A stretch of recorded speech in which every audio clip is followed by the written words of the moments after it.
Oke, baik. Selamat pagi semuanya. Sekarang kita akan melanjut ke materi sejarah Indonesia, yaitu tentang sistem pemerintahan demokrasi parlementer lanjutan yang minggu lalu ya. Semoga semua dalam keadaan tetap semangat dan sehat. Oke. Baik, yang pertama kita lihat di sini adalah bagaimana kondisi Indonesia ketika pada masa demokrasi parlementer. Ada 5 poin yang Ibu buat di sini. Yang pertama adalah seringnya terjadi pergantian kabinet sehingga politik pemerintahan Indonesia tidak stabil. Artinya apa? Kabinet-kabinet yang sudah kamu kerjakan itu yang ada 7 kabinet, mereka tidak lama kepemimpinannya sehingga mengakibatkan eh, politik, perekonomian atau dan sejenisnya di Indonesia itu tidak bagus. Itu sama itu halnya dengan apabila pergantian kepala sekolah hanya berjangka 1 tahun contohnya sudah ganti lagi kan, berarti program mereka itu tidak berjalan dan eh, kualitas mungkin juga di sekolah itu kurang bagus. Begitu juga dengan ketika terjadi pergantian kabinet pada masanya. Yang kedua sama yang seperti yang tadi, program kabinet tersebut tidak dapat terlaksana sebagaimana mestinya. Oke, yang ketiga di sini pembangunan tidak dapat dilaksanakan sebagaimana mestinya. Artinya pembangunan juga misalnya ada program yang harus membangun ini, tetapi dia sudah harus ganti begitu.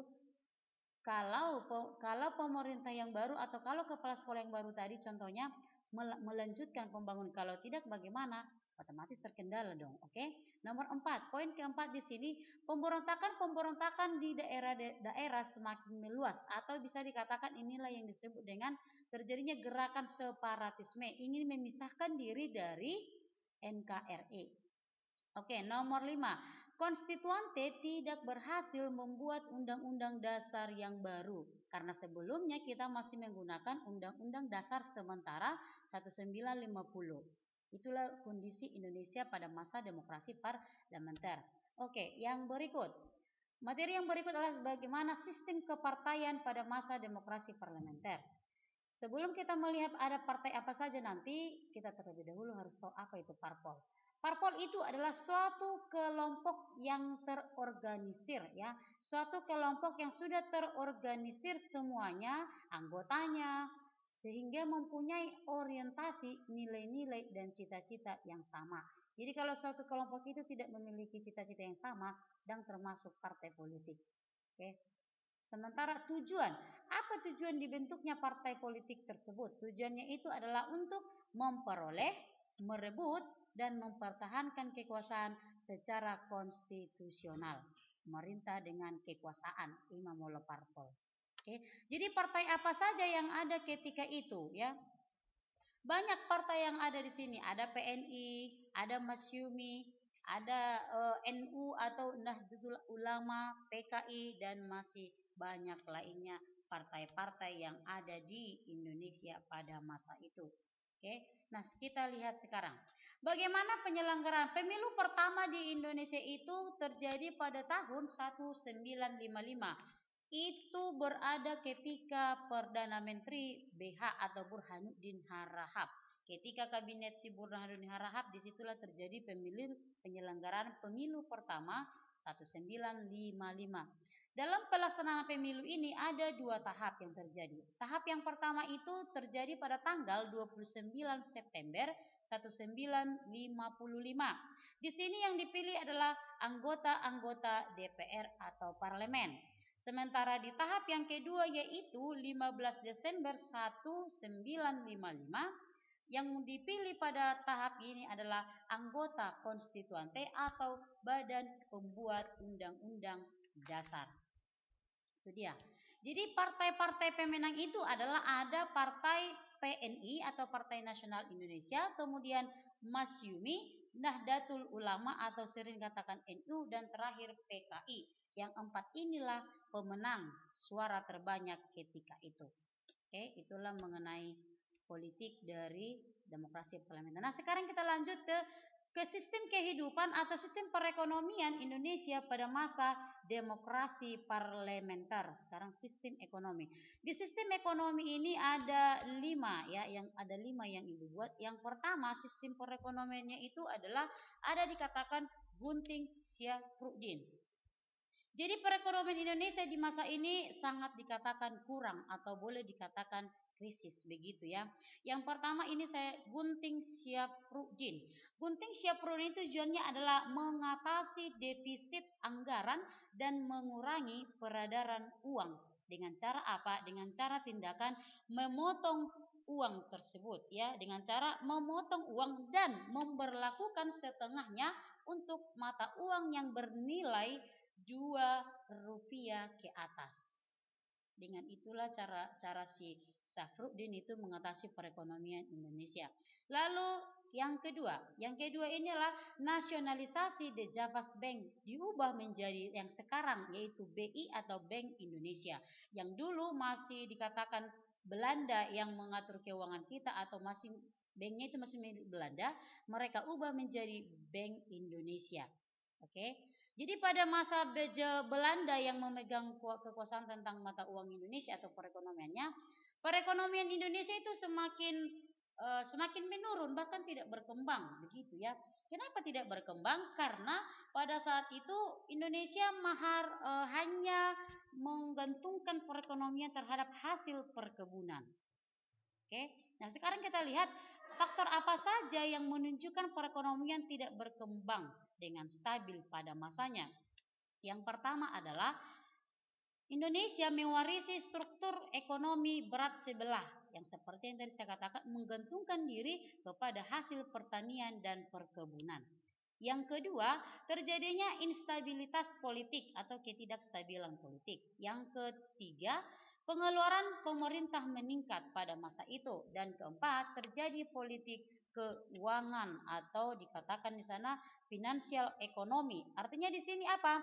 Pemerintah tidak dibuat di Indonesia melainkan di negeri Belanda. Ini terjadi ketika pada masa KMB sehingga mengakibatkan dampak yang sangat berat ke Indonesia, yaitu Indonesia atau pemerintah mengalami krisis keuangan.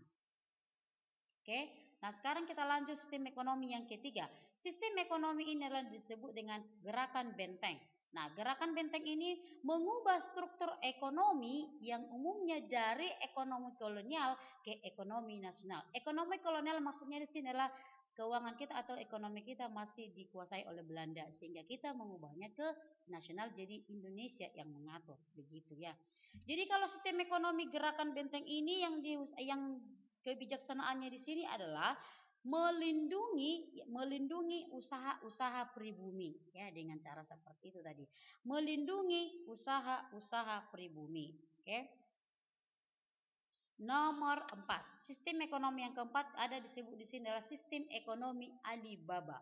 Sistem ekonomi Alibaba ini adalah dengan tujuan memajukan pengusaha pribumi. Ada dua kata Ali dan Baba. Ali itu pribumi, Baba non pribumi. Artinya apa? Pengusaha pribumi dan pengusaha non pribumi itu disarankan atau bisa dikatakan supaya mereka saling bekerja sama satu sama lain. Oke, bekerja sama satu sama lain. Dalam hal ini pemerintah itu memberikan modal atau memberikan kredit kepada pengusaha pribumi. Tapi alhasil sistem perekonomian ini juga mengalami kegagalan. Begitu. Kenapa bisa gagal? Karena para pengusaha-pengusaha pribumi kita itu masih kurang berpengalaman. Dan gudang pengalaman. Oke, nomor terakhir sistem ekonominya adalah adanya persetujuan finansial ekonomi atau sering katakan FINEC. Adanya persetujuan finansial ekonomi atau dikatakan dengan FINEC ya.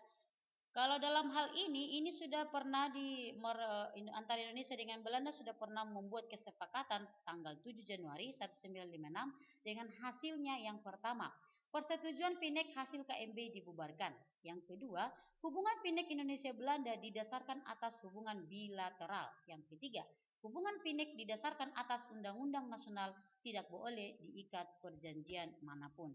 Jadi karena begitu hasil dari FINEC, maka Indonesia atau pemerintah Indonesia membubarkan Uni Indonesia Belanda pada tanggal 13 Februari 1956. Dengan tujuan apa? Supaya kita atau supaya Indonesia itu terlepas dari ikatan ekonomi. Baik itu saya Ibu harap itu semua sudah dimengerti tentang bagaimana sistem perekonomian kita pada masa demokrasi parlementer. Ingat tadi yang terakhir adalah karena merasa terbebani Indonesia maka mereka membubarkan Uni Indonesia Belanda pada tanggal 13 Februari 1956 dengan tujuan tadi apa? Supaya Indonesia lepas dari ikatan ekonomi dengan Belanda sehingga Indonesia mampu membuat perekonomiannya sendiri. Oke, sekian untuk materi kita. Maka untuk soal latihan dari materi ini adalah tuliskan nanti nomor 1 ya, nomor 1.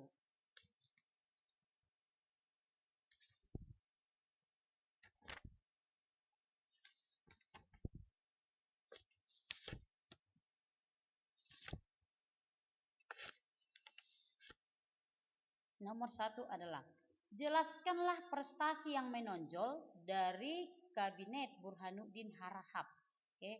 Yang kedua, mengapa dalam pelaksanaan demokrasi parlementer menimbulkan instabilitas di bidang politik, ekonomi, sosial? Ya, mengapa dalam pelaksanaan demokrasi parlementer menimbulkan instabilitas di bidang politik, ekonomi? Lalu yang ketiga adalah mengapa penerapan sistem ekonomi Alibaba mengalami kegagalan? Jelaskan. Jadi ada 3 soalnya untuk kuis. Silakan dikerjakan. Selamat pagi. Semoga tetap sehat dan salam jas merah. Ingat, tugas-tugasnya segera dikirim anak-anak Ibu ya. Jangan dikumpul-kumpul atau ditumpuk. Oke, sekian.